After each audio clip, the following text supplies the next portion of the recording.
કહેવાય? ઘડિયા ટેબલ. શું કહેવાય?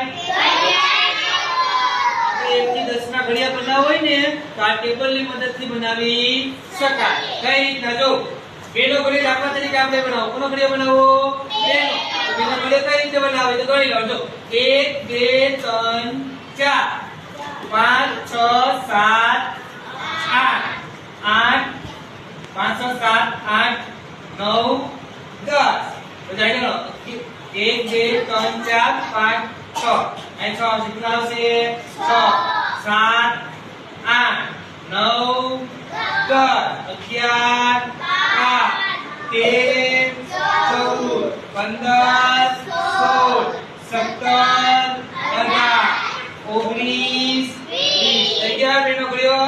હવે કંડો ગણી રીતે જો 1 2 3 4 5 6 7